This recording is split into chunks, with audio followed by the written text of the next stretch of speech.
This is the third installment, I think, Didier, of a kind of artist development sessions that we came up with some months back, and one that I think everyone's really looking forward to, and I am especially. So with that, I will pass it over to you, Didier, and you can welcome in our new speaker, Julie. And well, yes, I'm very happy to have Julie joining us today. I mean, I was really over the moon when she agreed to participate in our little conversation. I met Julie online at a panel conversation she was invited in with a bunch of French lawyers, talking about, I think it was about artificial intelligence and IP laws. Anyway, Julie, before we dig more into the subject, can you please just introduce yourself? Tell us again, I mean, how you got into the music business, how you got interested in data and artificial intelligence, and what drove you to set up Music Tomorrow, which is the name of your company, and what Music Tomorrow is about. Yeah, sure. Well, hi, everyone. So yeah, I've been working on music and data for about almost 10 years now. So I started as a computer science engineer. So I started my career at Microsoft initially, so not in the music business at all. But I was like, when I was younger in high school, I was playing in a band, and I was sort of dreaming of finding out how the music industry works and ultimately work in a label or something. And that was an idea, but I was really passionate about tech, so I figured I would wait. And a friend of mine actually joined Deezer, the streaming service. And I told him, hey, if there's any opening for somebody like me, just let me know. And at some point, they were looking for someone to handle developer relationships. And that's how I got in, actually working on third-party integrations of the Deezer service. So, streaming services usually have embedded subscriptions with telcos, and I was working on that embedded in hardware systems. And I started working on this, and then I was really curious about how that worked. And when there was a product position opening, I started as one of the first product persons there, meaning that I got to work on designing the product experience, the app experience that people would use on the streaming service. And since I was kind of a geek, not kind of, actually, I was a geek, I got assigned the techie side of things, which was discovery algorithms. So I got to work on the discovery experience, so both on the user experience and on the recommender systems. So my task was to design how people would discover music on the service. And at the time, playlisting was not so big, so there was not really such thing as editorial or algorithmic playlists. And we actually launched that and experimented with personalization and started to create those curated experience for people. And I was really, really passionate about the topic, and I really enjoyed doing that for a couple of years. And that's how I got to know data and the music B2C side, so really how music gets consumed. That's how I got in the music business. And with that experience, I ended up overseeing the whole product strategy for them. So thinking not only about discovery, but really about how to make this service work. But it was really highly strategic, and I like to be hands-on and be in the action. So at some point I left to join a startup, and I started working a year after for Soundcharts, which is providing data analytics for music professionals. So I had the B2C experience, and that's how, working for Soundcharts, I got to discover the professional side of the music business. So my task was to design dashboards for managers, labels, for them to use data to develop their artist careers. And I interviewed a lot of them to understand what I could bring and what I could design to help them do their job. So I did that, and when we shipped the product, so I'm sure some of you had the opportunity to try this out. You have a lot of information about artists that you can track, like social media, streaming, YouTube, of course, airplay, media mentions. That's a lot of information that you can get about artists. And I figured when I was talking to professionals from all areas, so not only from recording, but also from live and from publishing, that there was a real need for them and that they needed help in understanding what they could do with it, because it's nice to see a figure, but that doesn't necessarily translate into something actionable for your project or for your artist. And that's how I got the idea of Music Tomorrow, what I do now. So I set up to launch my business right before the pandemic last year. And with that idea in mind, that I wanted to make technology and especially data understandable and actionable for music professionals. So I have two main activities. The first one is consulting. So I have a team of advisors for music professionals on helping them either to set up their own data strategy or to help them develop one. And build one. So we actually, I'm hiring my first data scientist. So either we work with the data teams there, or we provide them on demand. And the second activity is what's most visible is the writing and the educational resources that I write to help people understand, and the articles that I write for Water and Music on my own blog to explain how to use the data or what technology means in some areas. Okay, thank you. That was quite interesting what you said. Let's go straight into the data issue. It looks like it's one big batch of numbers. In reality, data will cover lots of different sources of data, behavior, consumers, etc., etc. Can you guide us through the different sets of data existing and how those are being generated? Yeah, sure. So yeah, you have many types of data, and depending on the companies, they will handle them differently. So you have, I think the most obvious data set that you have is about the signal and the audio one. So anything regarding sonic analysis of the music. So that's the first kind of data that you would handle, and that would describe the length of the music, the tone, the genre, the subgenre, things like that. That's the first kind of data, of course. The second type of data that you could be working with, especially on the recording side, is consumption data, meaning that you have that audio file that you distribute to streaming services or to other channels, and you want to know what's happening to it. So the second type of data is consumption. So streams, obviously, but also playlist ads, likes, any interaction that can happen with the music. So I'm still at the song level. At the song level, you also have ownership data. So my song gets streamed. Who owns it? Who owns the copyright to that song? So that's information regarding the producer, the label, the songwriters, the publishers, the split of their shares and things like that. The contracts, so that the societies can pay the right holders accurately. So there's a whole set of ownership metadata.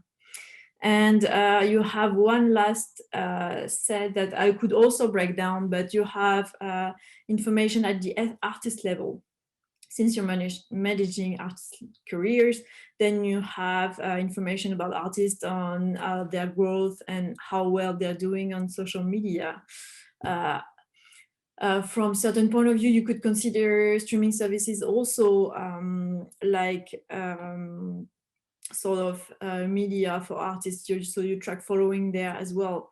And that's about the main categories that I break data into. Oh, I can't hear you, Didier, you're mute. I'm sorry, I put my mic back on. There are also other type of information that you can get is who bought who downloaded, when, what age group, etc. Consumer data, I guess, that you can collect as well. So that basically there are really a lot of data. International exploitation, territory, geographical area. Yeah, on the second bucket of consumption, you can really deep dive at the personal level. Yeah. Okay, so now, data are generated. Who is collecting the data? Who's collecting the data? How are they made available? And how can those data be turned into sources of income? We are basically in a data economy. Yeah, it's all about data. I'm now actually obsessed about data. Okay, and we're going to talk about also the way we can use data afterwards in terms of sales, in terms of promotion, in terms of marketing, in terms of creation, in terms of spendings. I mean, it's all about data, how we can fine tune our various strategies. So, but first and foremost, how are those information collected and how do they circulate? Please, Julie, then taking into account that obviously there is an individual or personal data protection scheme having been implemented in Europe, the GRDP, as you know, and how does this conflict with my needs as a professional to have access to data? Yeah, the thing is that every player, the value chain collects data. So if you take, recently I wrote a piece about the live events industry, and I mapped out who owned what kind of data, because I mean, that would take the hour actually getting into details of who owns what. But yeah, if I take the live event example, let's say you organize a concert, then the ticketing platform gets the information of who bought the ticket. The promoter gets aggregated information for their marketing purposes to help the ticketing platform to help selling tickets. They have information from the venue of who actually showed up. So even these three players have to agree on data sharing to have the big picture of what happened during that event. And you have, of course, the label, and that needs information of what's happening to the artist and should they promote the event somewhere on the artist channels. But ultimately, that's the artist and the manager who need to know who was there to retarget them and let them know of potential new upcoming release. And the thing is, every player of the value chain handles their own bucket of data that they are responsible for, but usually, depending on the contract and the agreements, the information doesn't necessarily get shared to the artist or to the person who ultimately was initiating the event. And that's a major issue that's hard to tackle, because you have to address that from the very beginning. When you actually, from the live events industry, it's actually solvable, because you can address it by making sure that you collect data in the right setting, following the right rules regarding GPRD or CIAA. So that can actually be solved, and under the right circumstances, data can be shared from the ticketing, from the venue, from the promoter to the manager, who then has the responsibility of storing and respecting the rules of handling that information to retarget fans afterwards. That's actually solvable. But Julie, it isn't. we had, I remember about 3 years ago, when I still was an expert for the European Commission, we had a meeting. With the Directorate General for Education and Culture, and they are handling the creative part of the music industry and the economical side of the music industry. And we did talk about data and access to data. And I'm primarily an artist manager. What happens is nowadays, and I'm into artist development, okay, so we're talking baby acts, right? At the beginning, nobody, absolutely nobody, okay, is signing us because we're not visible enough on social media, because the data doesn't, the analytics, the numbers don't match, okay, I mean, are not good enough. Yeah. And we have to organize our first shows, because no promoter, no booking agents is taking us on board unless we reach a certain level. So up to then, it's our job to organize shows, blah, blah, blah, blah, blah. So we nurture the acts. That's our job. It's a manager's job to nurture the acts. Then we take them to a certain level. Once they are to that level, all the booking agencies and concert promoters are coming, picking the act up, okay? And when we ask to have access to data, it's no fucking way. We don't have access to it. Why? For a very simple reason. Data creates value. Data creates value, and you don't want to share the value. You keep the value to yourself. It becomes proprietary. And one of the things that promoters are saying is like, no, it's not us. It's ticketing companies. Okay, it's ticketing companies, and it's not us. You know, we don't get the numbers from the ticketing companies. So that basically the feeling I'm having is that the data are not circulating because they create value. And I did talk to I did talk to a very famous German promoter, massive promoter. They own about 10 festivals in Germany. And he said to me, and on top of it, Didier, I cannot give you the data because those are personal data, and I'm not allowed through data protection schemes. I'm not allowed to give them those data to you. And then we have invested in artificial intelligence, and we are going to get there because they use now those data to program the festivals. Festival programming is now totally, it's not like 20 years ago where you had a music lover loving music and programming according to his tastes. They analyze what's performed on Deezer, on Spotify, on etc., etc. They crunch the numbers, and that's how they do it, and that's how they put it together. Yeah, of course, it has value, but like I said, depends on the leverage you have when you negotiate and when you choose your promoter. Because if you don't have enough leverage, then yes, definitely the terms and conditions may not be on your side. But the thing is, most of them are not even able to share data. That's why I said it's solvable, but right now the market maturity on the topic is not there yet. Because most of the data collected cannot actually be shared because they don't comply to rules, meaning that they have not been collecting data in a way that it could be shared ultimately with the artist. So I see a question there. Can you anonymize the data? Yeah, of course. So maybe they could share it and aggregate it and share it at a level that does not give away personal data, for sure. But the thing is that still it would have to be in your contract with them that they would agree to share the information, that most often is not the case yet. And even doing that, they would still have to collect it in a way that would enable them to do it. And for sure, like 99% of professionals are not doing that yet. But even that's solvable from a theoretical point of view, because there is no, I mean, all the framework is there for them to be able to do it. Because basically, and you're right, you know, I want only the data of the artists that I am managing. Okay, I don't want to be able to have access to a whole set of data in order to benchmark what I'm doing towards what other people are doing or what other artists in the same family are doing. That's number one.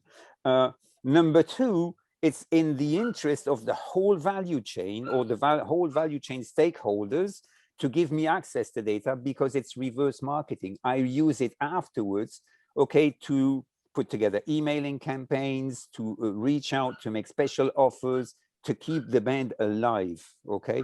So that I use it not for my own purpose, but I would also use it in order to improve my business.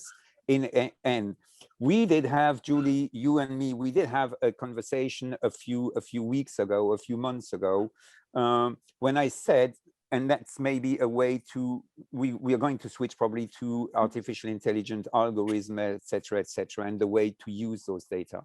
But it's I'm independent. I need to have a very efficient marketing spend. I'm no longer in a major record company. I cannot take 10 acts, throw them in the air, and hope and pray for one to stick up, you know, and pay for the 9 others. Okay, I have to be very accurate in my targeting. Know your consumers. Okay, who am I targeting, right? And that is key to me. And data analytics is key to me in order to know who I'm targeting. Okay, what are their habits? Where do they buy? I mean, where do they shop? When do they buy? How much do they spend? What concert do they, what magazines are they reading, et cetera, et cetera. And in order to make my spendings, my marketing spendings, way more efficient. But maybe before we get into that, I would like to ask if there are any other questions regarding data going around. No? Then Julie, if we can go more into the, how do you, as you said in your introduction, you know, gathering, I mean, having access to data is one thing. How do you crunch the numbers? How do you use them? How do you chew them and then spit something out that is productive and that helps you being more efficient and better and all of that? So from an artist development perspective, the data actually tells you just very simply how well you are doing. So when I work with artists, or when they ask me what I think about how well they're doing, it's true that data gives you an assessment of where they stand, their strengths, their weaknesses. So apart from the artistic side that I'm definitely not a judge on, from the data perspective, there are many indicators that can tell you if you have, and of course everybody has areas of improvements. So from a management or label perspective, data can tell you which songs are performing the best, or where should you invest, or where can you go with that artist. So we don't have time tonight to deep dive into all the things that you can do, but I can give you a few examples that maybe explain my point. For example, for artists, and usually they wonder, should they keep working on the track? Should they keep promoting it? Should they keep investing? And are their artist brand good enough? Are they well identified enough? So an example of a KPI I look at very closely is that how, for example, from their DSP analytics, I look at how many streams are user-driven. Meaning how many streams stem from user playlists, from search, and from so sources that indicate that fans have expressed a direct interest in your artist, rather than streams initiating from algorithmic playlist or editorial. What that percentage tells you is actually, are fans really fans of your music, or do they just listen to it? So I had the case recently of an artist who had a pretty low number, like about 10 to 15% of streams stemming from users' own libraries. And I told her that's just simply not enough. That's below average. And that's because you have, she currently had a lot of exposure through editorial playlists. And I say, that number tells you that even though you have a lot of streams and a lot of exposure from editorial playlisting, they are not converting, like they are not adding your songs to their own playlists enough, meaning when you get out, you won't have that sustainable source of streams and people will sort of forget about you. Meaning that she has to work on her brand, on being recognized, and on finding the right songs that are sticky enough with her audience. So that's one example of how you can benchmark yourself against other artists or against an average to see how well you're performing and whether you should, and on which areas you should be working on.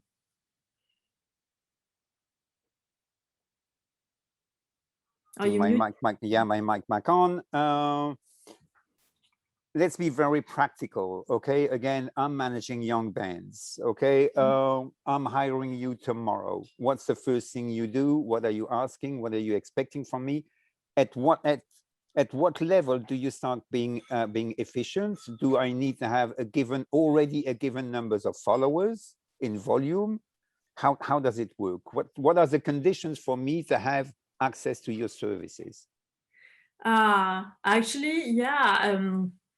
I don't usually I work with artists only on the level of, because I work at the larger level of data sets with a lot of artists. So I work with artists only for use cases and things I want to experiment or try on specific use case. But they say I were to advise a specific artist team.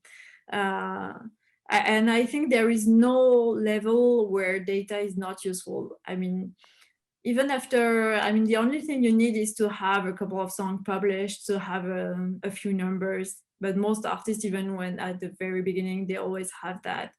And that's the only thing you need to get started, because then you can take a look at how, what's their engagement rates are on social media and benchmark it to similar artists on the same territory and the same style, not necessarily the same genre, but the same, that would appeal to the same audience.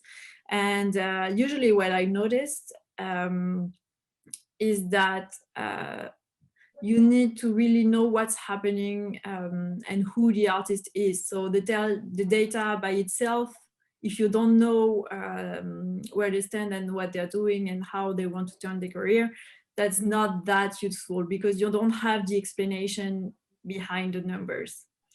So you need to know and to work, like you said, from the marketing perspective, you need to work on your brand, and the data will tell you whether you have picked the right branding or if you appeal to the right audience compared to what you initially thought. So that's a blend of that. And then, yeah, for a first level of analysis, for sure, you look at all the basics. So like I said, social media engagement.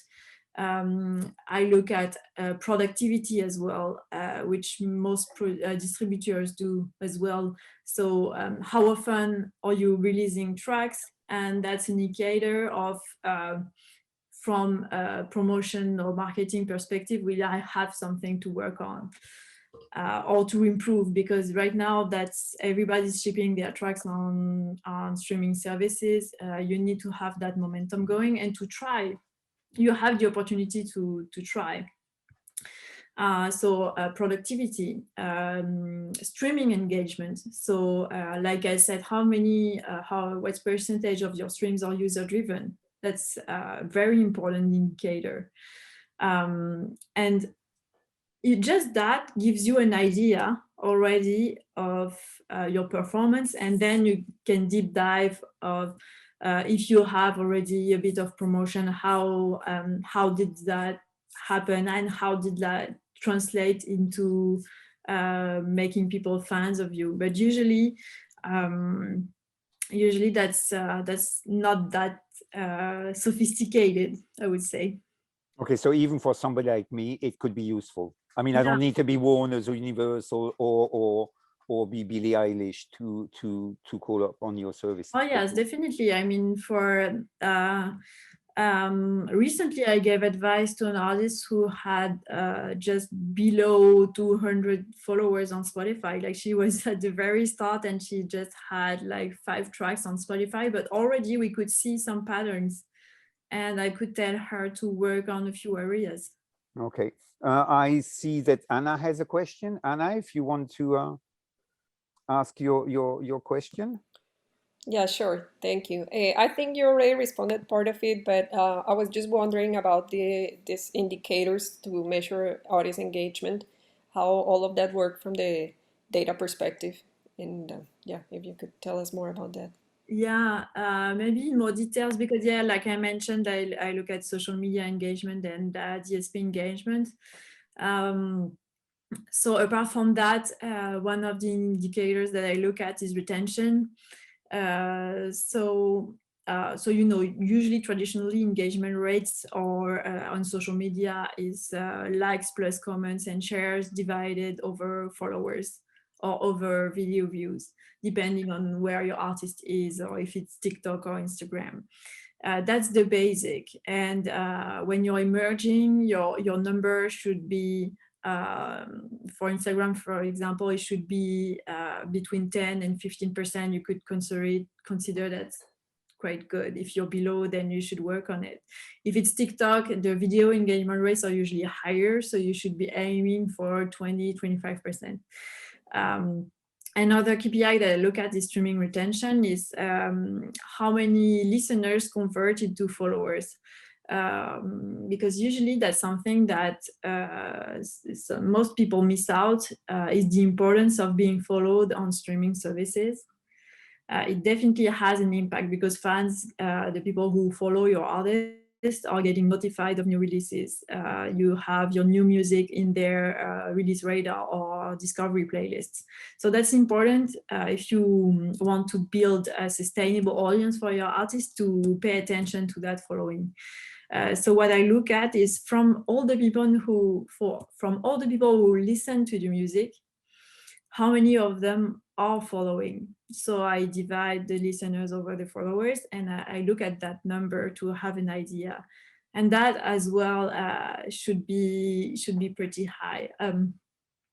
A counter example of that was Tones and I, a couple of years ago, when she started booming all over the world. She had the worst DSP retention ever. So she was standing like at 0.5 something, because she got she got propelled so fast everywhere that she didn't actually have a real audience. So she was everywhere on the radio and everywhere on playlists, but actual fans of her work, like most people didn't know really her for her work. It was just one song. So her retention was really bad at the time. And since then, it's improved a lot, because that momentum is gone, but she's then focused on building her fan base. That's something that you usually do first, but she was moving so quickly that she didn't have that opportunity. So she started working on it after. That's an example. Hold on a minute. Yes, my mic is still on. I do apologize, Jeremy. I didn't see that you had a question earlier, so I don't know if you still want to ask the question, Jeremy. The mic is all yours. You know, I didn't have a question per se. I was just wanting to chime in and agree with your point about that there's a lot of opportunities for artists to grow their audiences across platforms, across data sets that are currently not accessible because of the things that you both have mentioned in terms of regulations, privacy policy, the value of data for each individual company, and the you know, the incentives not being aligned between, you know, a promoter, a record label, and an artist manager. They all have their separate businesses to run, and they don't necessarily, you know, want to share that data, because then, you know, they kind of lose their unique advantage, right? It's like, oh, if you have all the data, why do you need me, right? You can just do that relationship directly with fans. So no, I was just wanted to second that, agree with that. Totally, yeah, great conversation that you guys have, and agree with all the things you're saying. Okay, wonderful. Julie, if we can switch, I mean, there are three words which are very strange. Data, we did mention. Then algorithm. What's an algorithm? What is it good for? What do you use it for? And the last one is artificial intelligence. I mean, that's a growing issue. Can you talk about those two, algorithm and artificial intelligence? I mean, I was shocked it's not the matter of today's conversation, but I was kind of, and I would be interested into knowing what those attending today's session think about it. That basically, thanks to artificial intelligence, for example, new tracks by Jimi Hendrix, Amy Winehouse, and I think it's the Doors, or have been released. So what's artificial intelligence? How can it help me? What can I achieve with artificial intelligence? A lot. So yeah, you can apply AI to music production, and we've seen a lot of innovation in that space.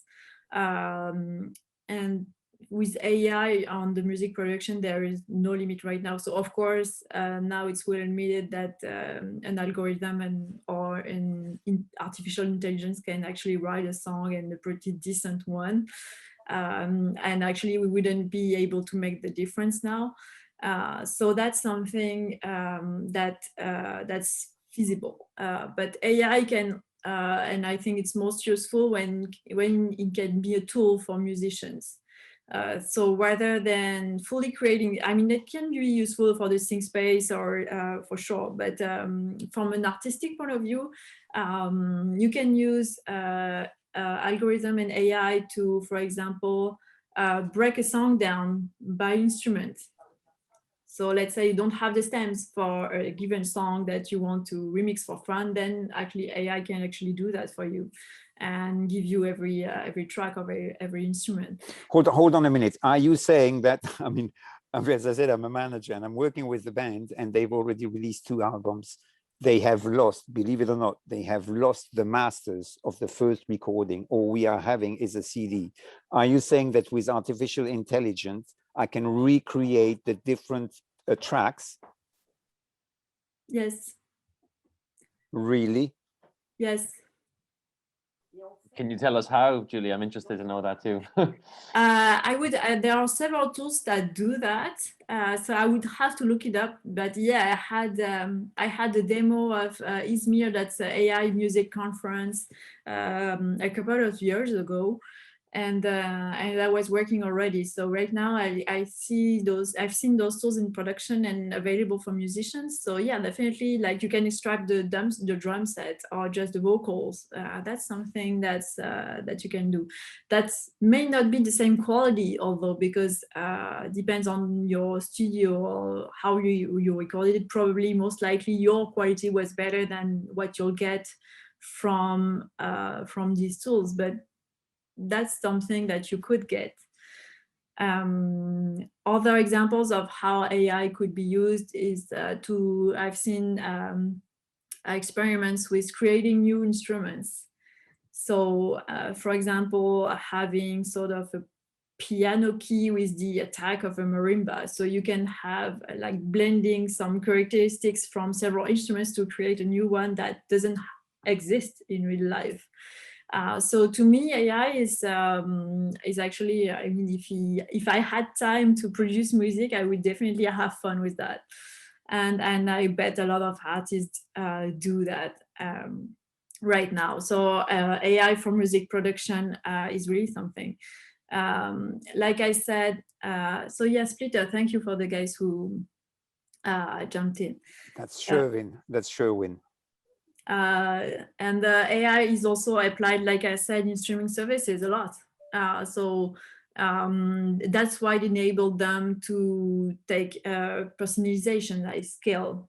So that's obviously AI and big data algorithms that enable them to calculate that discover weekly playlist every week for us on Spotify, for example. So you have AI everywhere. You have AI in their search engines. You have AI in every, I think, every feature that they ship now. Because even editorial playlists are personalized now, most of them. So the song order that you see is customized for you. So let's say that we both listen to the Chill Vibes playlist, and we don't have the same tracks in the same order based on our listening habits. So everywhere on recommendation and personalization on streaming services. And now AI is also at the later stage, but on the professional side as well, of course, trying to build predictive models of how well artists are going to perform, or on a smaller scale, trying to predict what their growth will be.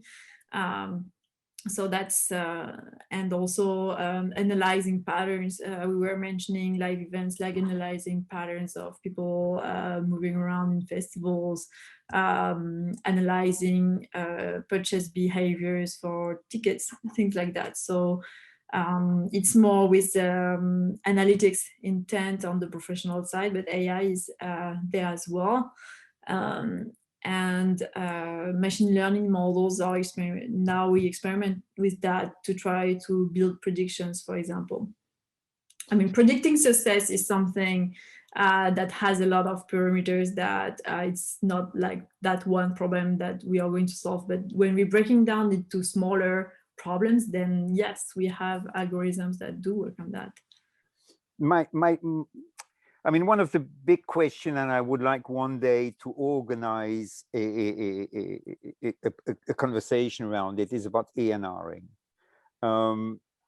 I've heard that about a few years back, Warner's bought a company in Canada, and that was developing a predictive algorithm to try to predict future successful hit singles, right? Which I call me old-fashioned. My question is, don't you think that there should be a balance between old-fashioned A&Ring, which is basically gut feelings, intuition, love, caring, and AI-based A&Ring? Shouldn't there be? I mean, AI is never going to go away. So, I mean, like it or not, you're going to have to deal with it. So go with the flow, okay? Don't fight AI. That would be ridiculous and stupid, okay? But I'm not sure that AI would have discovered Bob Dylan or Neil Young or Edith Piaf in France or what is independently from legal issues and intellectual property issues raised by AI. You know, I just mentioned new songs by Amy Winehouse, you know, so who is going to make the money? You know, I think it raises so many ethical and financial and legal questions. You know, where are we now? Where are we now? Again, where are we going? Yeah. There are many components to that answer. Top of mind, I would, as an element of context, I would say that there is no such thing as there is no algorithm right now able to predict success.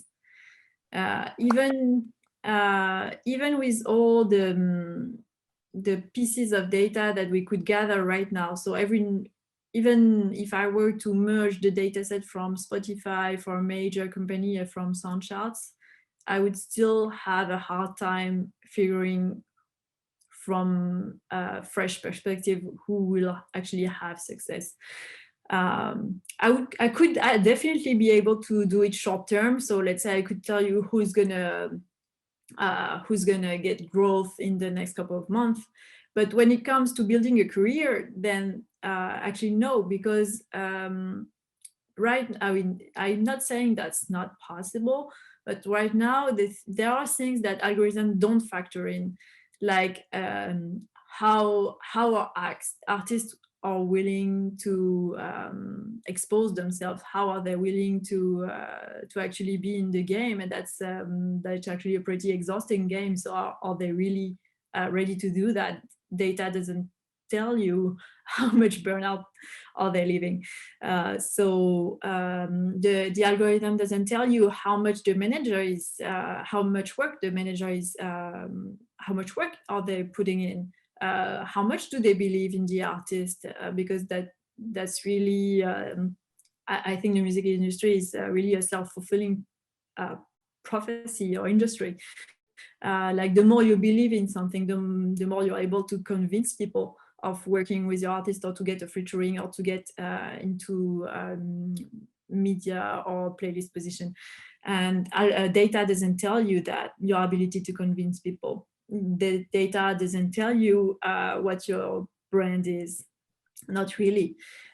So you can definitely predict short term, but long term, those factors, as long as they're not in, they won't be able to tell you much about an actual career. So to me, Anna, at least my take on how they should use the tools is, and that's what they do actually, they use it to evaluate. So like I said earlier, they use it to evaluate the strengths and weaknesses, and if they ever were to sign that artist, what should they work on. But they're usually digging more, and they have, let's say they hear from an artist, but they have their own networks. They monitor that. So there has been a tendency lately to sign artists later on, waiting for those data points to be good. And that's definitely something happening, like waiting, like you said, Didier, waiting for artists to have good numbers later on. So in that sense, a few A&Rs have become more like monitoring the market rather than building the market. And that's how they would differ from having in French we say direction artistique, artistic direction, artistic management. So yeah, I think, but slowly I've seen signing what's already successful does not make a label successful.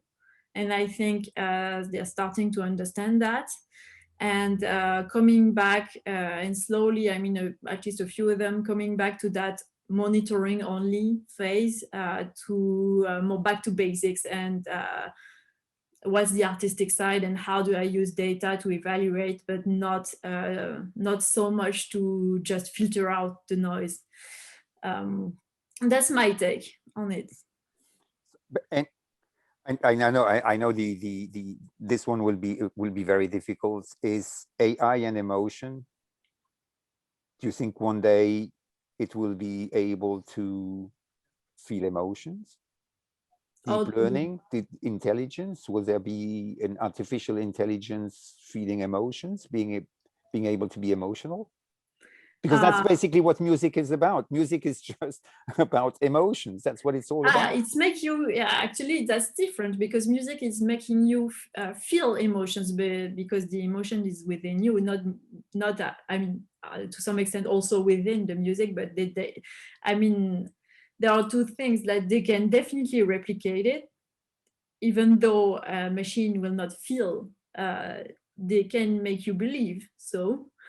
And that can make you feel, and they've run some tests already that not telling people that the music was created by a machine, and people would feel the same way, that then it was played like it was played by a regular, just a human. And yes, they can detect emotion and learn from your emotions, so they could even respond to it pretty well, I think. I have a question, Julie, that I'd like to kind of, it mixes up a little bit of what Didier was talking about. There might not be any answer to this, but my kind of issue with data-driven, concept of artists kind of like breaking the scene in that. I mean, for me, kind of like, I'm interested in kind of new waves. You know what I mean? Like, so could data have ever predicted grunge music before it would have come around, or UK drill music or something? You know, so it's like artists kind of like the whole kind of like being of the music industry is new waves that come out of nowhere, and artists that actually go against the grain. You know, and in my mind, that kind of data-driven concept of breaking artists is where artists are actually conforming, and you can pick at the data and you can kind of like see that. But for me, music, like a lot of it is rooted in kind of anti-conformists, where they're not actually giving that data out. So it's, don't know what my point is, but I'm just wondering if there's, where do you see, and it's going back to a little bit to what Didier is saying about the AI. Will AI ever kind of like, could it pick out this kind of, anti-conformist kind of like data maybe that's out there? it's just, you know, a pondering kind of like, you know, question, if it is even a question, you know. Yeah, the thing with algorithm or any AI is that you can tweak it. So you could tweak it to get more creative. So Yeah. that's sort of that serendipity of creativity that you could program within. So to me, that convergence problem that a lot of people mention is not really one if you were to want to address it. And there are many implications of why it's not addressed on streaming services, for example, but that's an entirely other discussion. But back to A&R, it's more also a tendency to want to, I mean, the fear of missing out on the trend that makes them probably sign the same kind of things to reduce risks. And with data backing that up, for sure, that's maybe not helping, but it has as much power as you give it. So you can definitely take the same tool and do something else with it entirely. Okay, thanks for that. I'm going to take the conversation slightly in a different direction, Julie. It is getting back to the kind of essence of the subject as well, but it's actually kind of touching upon a couple of your points that you made today on your newsletter around NFTs. I know it's something that we've spoken about here on the platform. I know people on the call here are actually kind of quite involved as well. Just a couple of points that you mentioned on today's newsletter, actually, that were interesting, around the open market for music rights and how kind of this new NFT market may allow artists to ask fans to invest in their copyrights. Can you go into that a little bit and kind of explain, because it actually came up in our previous conversation we had with a group out in Los Angeles who were doing a lot of, you know, the marketplace for electronic music, and they couldn't really get a proper answer on it. So how is that working, essentially? Kind of like, you know, is there examples out there in the marketplace already? Could you explain a little bit further about this kind of new phenomenon, you know? Yeah, I mean, that's that's a very broad topic as well. Yes. But yeah, for sure, I can try to breaking down and summarize it. But yeah, NFTs you can consider it them smart contracts that enable you to own a piece of a digital asset. Yep. In that regard, you could definitely think about it to buy a piece of copyright. That's being in your right mind to picture that, and that would easily try to solve the music right marketplace problems.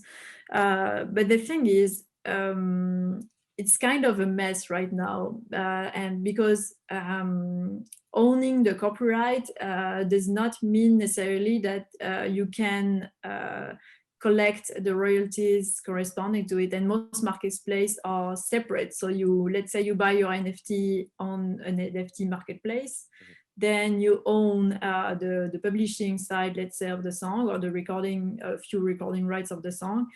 Then that doesn't entitle you to get paid right away your royalties. Then you still have to go register somewhere, to register to your collecting society, to register to a distributor, to claim that you do own that right. So that's not really simplifying the issues at hand, because let's say you're a fan and you buy that NFT. That doesn't make you a music professional or a publisher that's able to go and collect that money. So right now that I think, and I go deeper in that in the piece I wrote, but yeah, there is this fantasy of NFTs opening the market, but that's again, that's just one tool that's enabling artists to have that open place to sell their music, but there's a lot of implications. So you would have, like, if you want to do it today, then the easiest way is to make sure that that's a new song and that you have not sold your rights, recording or publishing rights already, because otherwise you need the agreements of other parties maybe. So that's definitely easier if that's a new song. And if you partner with some marketplace that's specialized in music and that can ease the royalty side for your fans who are going to buy, for example, Blue Box and Deezer Music have done that, but they are not.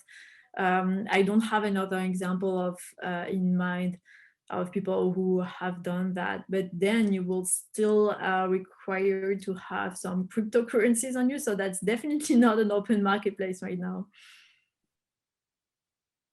Okay, thanks for that.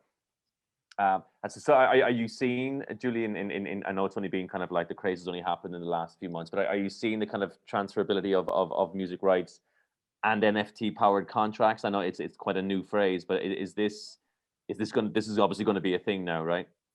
Yeah, I don't know if you're familiar with the hype cycle of Gartner. No. It's a cycle that you see whenever a new technology enters. You have that slope of excitement reaching a peak of excitement, and then disappointment, disillusion about that technology that doesn't solve all your issue. And then it gets mature and adopted, and it's actually achieving something for your market. And the NFTs lately were right there, and now we are right in the disillusion that, oh wow, that's really bad for the environment, and that doesn't solve the issue, and fans are not music professionals, so we're like super low. And when it gets more mature, then there will be like Blue Box who will be pioneering, and other company who will be making that vertical accessible for fans in usable with the right user experience, and then it will definitely help, I think. But right now we're not just there yet. Right. Okay. Thanks for that. Didier, any final? No. I think. I mean, to be really honest, either we keep Julie another 2 hours, okay, or we call it a day, you know, because I mean it can be such a vast. I mean, thank you for bringing up the NFTs, and I'm so happy about this cycle. You know, 2 years ago, blockchain was the next revolution after the internet, and was supposed to sort everything out, you know, and it didn't, you know, and it went exactly along the curve that Julie just described. So basically, no, I mean, I think we have lots of interesting issues. I think we just scratched the surface, to be honest. If I may give everybody a piece of advice, is to, like just Niall just did, is visit Julie's website, and you know, there's a fantastic newsletter, and subscribe to the newsletter, and that is so rich, you know, and it's a way to address and get in touch with Julie, because she's just wonderful, in my opinion. Absolutely. I'll second that. I actually just popped in the website in the chat there if everyone wants to click on that and read into it. I actually signed up to Julie's her newsletter some weeks back, and it's super interesting. I would highly recommend it to everyone here on the call, you know. Really it's in English, right, Julie? Yes. Yeah, the newsletter is in English, yeah. right? Yeah, it's in English, so you know, it's not in French, you know. Yeah. So as French people, we speak English now. You know, that's something. It's a new world. That's a new world. I mean, you know, today, I mean, French people are speaking English nowadays. I mean, that is a revolution in itself. The revolution. That is the revolution, huh? Thank you so much for the kind words. Thank you. You're welcome. I mean, I'm really deadly serious. I mean, it's such a source of information. The problem with technology is it's fascinating, it's fast, it moves so quickly, staying updated, you know, and as Julie said, you know, I mean, NFTs are on their way down, and something else will pop up, and you know, so it's fast, and to keep ahead of what's going on, and I think that's basically what we have to do, is to keep ahead of the game, you know, is following those thought leaders. And Absolutely. Thank you, Julie. Thank you. And Josephine just mentioned that. Josephine, do you want to pop in there? What university are you at? She mentioned that your blog is referenced in her class, Julie. So there's a nice. Berkeley College of Music. You're in Berkeley, there. Yeah. There's in the our first section, they had I can't remember what the artist discussion was, but there was a link inside of our online syllabus to your blog. So Amazing. you got a There good you plug go. there. Okay, folks, if that's it with everyone, we've hit the hour mark. So again, Julie, thanks so much for taking time out. Really appreciate And that. as we say to all our guests, is Julie, come back whenever you want. Yes, Thank I you. mean, obviously. seriously, whenever you want. Yeah. You know. Amazing. Didier, as always, Mayo, amazing thank job. you, and everybody, thank you Yes. everybody for attending. So We'll have the recording on once I get the kind of like logos and that done. So maybe kind of end of the week, early next week, we'll have the recording. So if you missed anything, you can have a listen back as well. All okay. right. Thank Cool. you very much, all of you. Thanks, Julie. I have a wonderful drink waiting for me on the terrace, in the sun. So I'm going to rush out Thanks for having me. for a drink. And thank you, Julie, for joining us. And hi, everybody, and talk to you soon. Bye. Yes. Thanks again, Hi, Didier. thank you. Bye Thank you. bye. Take care, all.